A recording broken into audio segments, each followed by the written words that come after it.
All right, Gold Member. Don't play the laughing boy. There are only two things I can't stand in this world.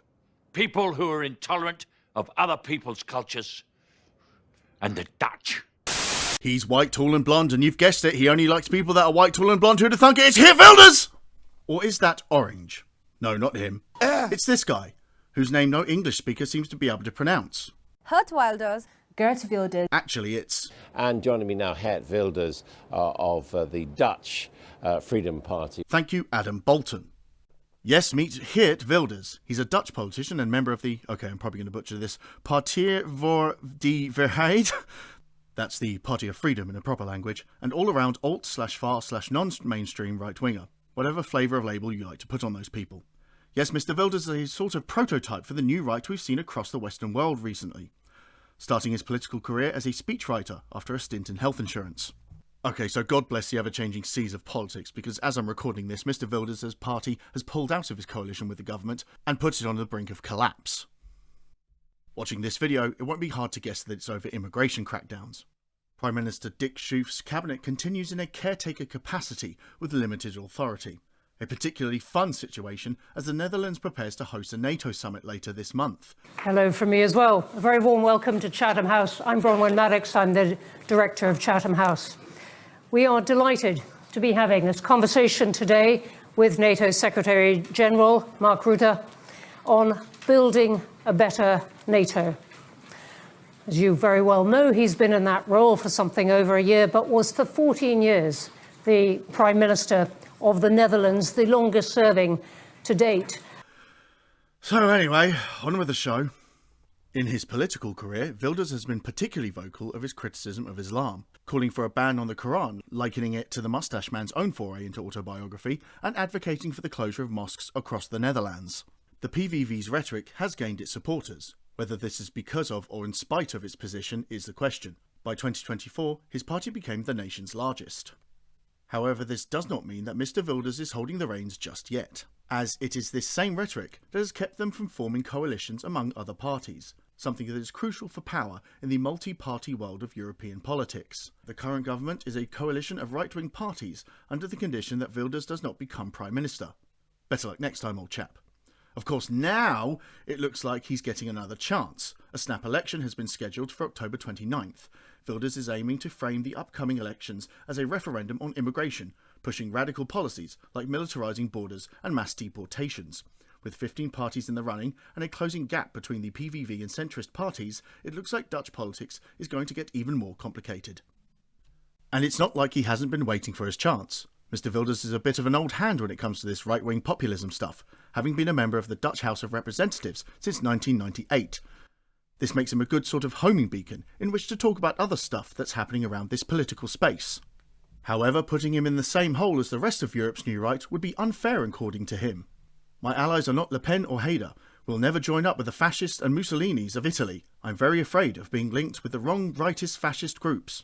And what a bang-up job he's doing there. Much like his tiny-handed counterpart, Mr. Wilders has been in a spot of legal trouble in the past. On the 20th of January, he was summoned to court on hate speech charges. Calling it a political trial, he intended to call a list of 18 witnesses. The list included a variety of Islam and political experts. The more interesting on the list of witnesses were Mohamed Bouyeri, the man who killed Dutch filmmaker Theo van Gogh 6 years prior, Robert Spencer, founder of Jihadi Watch, the blog cited by Norwegian man Anders Breivik on his manifesto, and Ayatollahs Ahmed Jannati and Mohammad Yazdi, members of the Iranian Guard Council, part of Iran's ruling body. Quite an eclectic bunch. When the trial resumed on the 3rd of February, the court unsurprisingly rejected 15 of the 18 desired witnesses. The trial was thrown out when neither side was satisfied with how the trial was going. I can't imagine how that happened. In 2016, he did get a conviction. Don't clasp your hands behind your backs, make sure you look like you've been cuffed. To quote The Economist, Dutch courts found him guilty of insulting a population group in a speech in 2014. Mr. Wilders' offence was to lead an audience in a chant that called for kicking out Moroccans, who form the Netherlands' most stigmatised ethnic group. This seems bizarre. The Netherlands and Morocco are far apart and have no history of conflict, but there is a large Moroccan Dutch minority stemming from guest worker programs launched in the 1960s. As Muslims, they are targets of religious prejudice, and their young men commit more crimes than other Muslim groups. so since Dutch politics turns rightwards in the 2000s, race baiters have singled them out. In 2016, a report by the EU's Agency for Fundamental Rights found that the Netherlands has the most discrimination against North Africans of all countries surveyed. This made him a convicted hatemonger in 2016. However, in 2020, the High Court found that while the remarks were insulting to an ethnic minority, they were found to be in service of receiving political gains, rather than inspiring discrimination. Well, that's just fine and dandy then. Wilders has vehemently hit back at these accusations in a series of videos on this very platform. On the 10th of November 2004, 2 suspected attackers were captured in an hour-long siege in a building in The Hague. They were in possession of 3 grenades and were accused of planning the of Wilders as well as fellow MP Ayaan Hirsi Ali. The suspects were presumed to be members of what the Dutch intelligence agency, the General Intelligence and Security Service, had termed the Hofstad Network. Since this incident, Wilders has been under constant security protection because of frequent threats to his life. In September 2007, a Dutch woman was sentenced to a 1-year prison term for sending more than 100 threatening emails to Wilders. In 2009, a rapper from Rotterdam was sentenced to 80 hours community service with a 2-month suspended jail term for threatening Wilders in a rap song.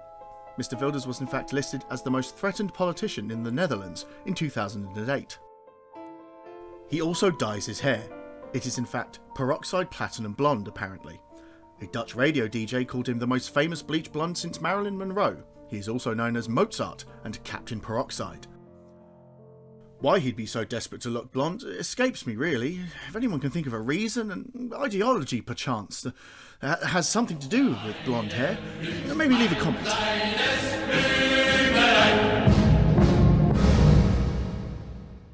Okay, so, bad tan, stupid hair, no likey foreign brown man. But are these guys really alike, given there's a literal ocean between their respective nations? Well, he certainly likes Trump. In reference to the Don, he said, "We have no real leaders in the Western world anymore. We have appeasers, we have Chamberlains instead of Churchills running our countries." Honestly, I think linking these two says more about the direction the Republican Party is going in than Mr. Wilders. Nonetheless, let's explore this meeting of minds. Here's the BBC's John Sweeney, a man who doesn't so much speak truth to power as scream at it. You were not there at the beginning of that interview! Skulking around the Dutch Parliament like he's waiting for his profiter hookup. He's here to nab Wilders to tell us more.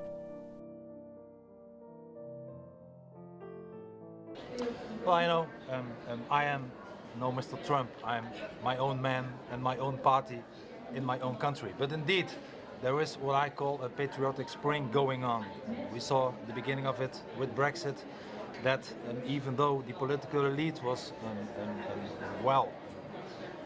making sure that the people were afraid to vote in favor of leaving the European Union. And the people did, in the majority. We saw in the United States that despite all the rhetoric of the elite, Mr. Trump won the election. I hope I can repeat the same thing, because once again, the people want to be in charge again. It's not only America first, it's also Holland first, and that's what I try to accomplish. This patriotic spring is a reference to the Arab Spring, the spreading of democratic revolutionary protests across the Arab world in the mid-2010s. But this is not the end of Mr. Wilders' American escapades. Oh no. He's quite fond of some of our American cousins. For example, here's Wilders at a Twinks for Trump meeting. A meeting of like-minded Republicans run by, probably unsurprising if you're familiar with fringe right American politics, 10 years ago, Milo Yiannopoulos. His name is Geert Wilders. Still can't pronounce his fucking name. To quote the Twink-in-Chief, in 2017 he said, "We were always one of the top parties that was supported by the gay community. We believe that like Christians and Jews and women and journalists, gay people are also one of the first to pay the price for Islamization." Christopher Barron, organiser of Twinks for Trump and gay conservative activist, said of the speech, "What Geert Wilders was talking about was telling Americans what could happen if we didn't act to address the spread of radical Islam." Which begs the question, why did Wilders raid my hard drive for his backdrop images here? Well, it's a funny move that has happened in some anti-immigrant right-wing circles as of late. They've sort of got over the whole God hates the gays stuff. Unsurprisingly, this is somewhat more of a European phenomenon. Unless you count George Santos, I suppose. Congressman, were you ever a drag queen in Brazil? No, I was not a drag queen in Brazil, guys. I was young and I had fun at a festival. Sue me for having a life. His speech included, "We are now seeing an explosion of crime in Europe. Anti-Semitism, the Jews are fleeing Europe. Genital mutilation, and our wives and daughters in the gay community are being harassed. It's hell on earth. The Jews too. Well, how progressive of you, Geert? Best not ask his opinions on Palestine, I'm guessing. Jesus, we're hitting all the hot topics on this second video, aren't we? In fact, Wilders has extensive ties with Israel and was even investigated by the Dutch intelligence services in 2009 for his, quote, ties to Israel and their possible influence on his loyalty. Anthony Deutsch and Mark Hosenbull suggest in an article for Reuters that Wilders' activities are being financially supported, at least in part, by anti-Islam groups in the United States. The Middle East Forum, a pro-Israel think tank based in Philadelphia, was there to fund those pesky legal battles he found himself back in 2011. In his new manifesto, he has proposed moving the Dutch embassy from Tel Aviv to Jerusalem. Following the same move by the US in 2018, this particular attitude to Israel puts him closer to Trump, whose administration moved the US embassy, than traditional far-right parties who, well, I don't think we need to go into their thoughts on Israel. There's also some evidence he gets some of his money from Russian sources, but don't worry, we'll get to that in another video. Okay, we get it. Some foreign man bad, kindly leave in an orderly fashion. But what does Mr. Wilders actually want to do with the reins of power, considering he's so bloody close to them? Unsurprisingly, he's against Turkey joining the EU. Like that's ever going to happen. Since becoming the largest party in Dutch politics, Mr. Wilders has had to get his policy ducks in a row somewhat, releasing this document in May, the new coalition agreement. Now, this document is in Dutch, a language I do not speak, so I've had to take the gist from secondary sources. It wants to make the 2% NATO target legally binding, which is a big policy difference to some European nations. The government did boost its spending to 2%, but the government collapsed before this could become law and become a continued commitment. The Dutch Parliament recently rejected a non-binding motion to aim for 3.5% of GDP in defence spending. Like most parties in Europe, the PVV has recognised that a new era of European defence commitments is upon us. It also stipulates a rise in house building to meet their notorious housing shortage, and plans to build 4 new nuclear plants to shore up energy security, hopefully not built by Xi Jinping. As far as taxation goes, the document seems thin on how all of this will be paid for. Maybe he'll rob the European Central Bank. The PVV's economic policy before their win was a general populist grab bag of reducing taxes, increasing pensions and investing in healthcare and defence. Not sure how you go about increasing pensions and building houses and nuclear plants and increase defence spending with less tax money in your coffers, but there you go. Maybe you can ask Robert Mercer for a loan. Generally, as with many Western populists, his most detailed policies tend to fall under the umbrella of less immigration.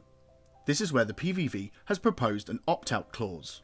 Now this opt-out clause is where it gets interesting. As the UK learned, the EU rules are not a pick-and-choose system. They are not an a la carte menu. They are generally prefix. The opt-out clause applies mainly to asylum seekers, though the agreement does have mention of labour migration.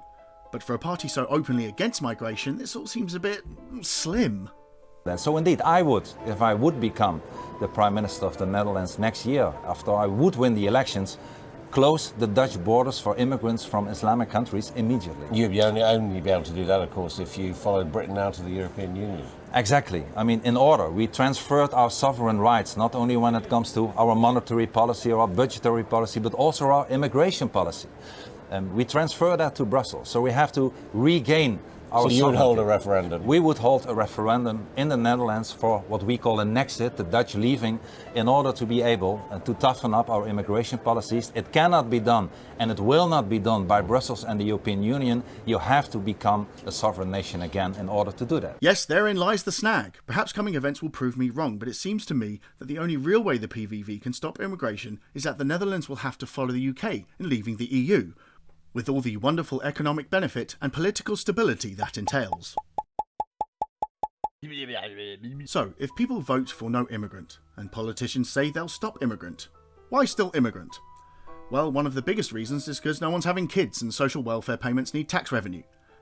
You need future workers to pay for all these pensions and shit. You see, you need more people coming in, or the pyramid scheme falls apart. There's a common misconception that you pay into your pension. Actually, your tax is what's paying for today's pensions. No. I said I wasn't going to start this rant, but we'll be returning to this subject in a later video, don't you worry. And look, I get it. I'm a cosmopolitan elite. I'd sooner strap an infant to my boot and stomp it into ragu than raise one. Dad pill, more like rad pill, as in the 30 I'll take during an orgy to bring on the heart attack in place of a retirement plan. Who's going to look after me when I'm old? Satan, that's who. And why aren't people having kids? Obviously the issue is complex, but if your answer doesn't include because the economy's fucked, then you're on the wrong track. So, presumably, the plan is to stop people coming in, they're halting demographic collapse by leaving the EU. Then, as the Brits have shown, this will increase the economy and people will have more... Oh, wait, that's not... Okay, scratch that idea. We'll just cross that bridge when we get there. Making it up as we go along always works out. Just ask the Brit... In all fairness, Mr. Wilders has his explanation of why Brexit went poorly. Mrs. May, as you remember, was herself against Brexit. So the negotiations started with a Prime Minister who herself was against Brexit. And I believe that's a very bad start. On the other hand, you had the European Union. And the European Union really does not want one of the children to leave the house.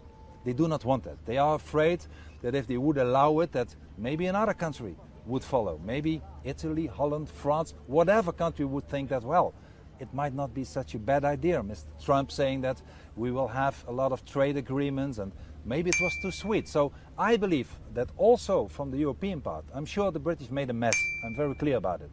But also from the European part, there was no incentive to get a good deal. They wanted to make an example to any country in Europe that if you try to do this, it will be a mess. So a big disincentive to leave the European Union. Alright, so it's soapbox time, ladies and gents. I mean, if anyone wants to tell me if these guys actually have a plan that doesn't involve lopping off a limb, I'm all ears. I'm trying to be fair here, but where's the plan that isn't immediately followed by economic shitstorm? If Chairman Xi can't sort this problem out with all his levers, I don't know how these mugs are going to fix it. When you call guys like this up on this stuff, they usually go along the lines of, well, people are willing to make economic sacrifices for cultural issues. Yeah, see how long that lasts when all there is left to eat in The Hague is rat meat and those weird croquette things you get in vending machines, and people storm the gates of the Binnenhof because they run out of rat meat!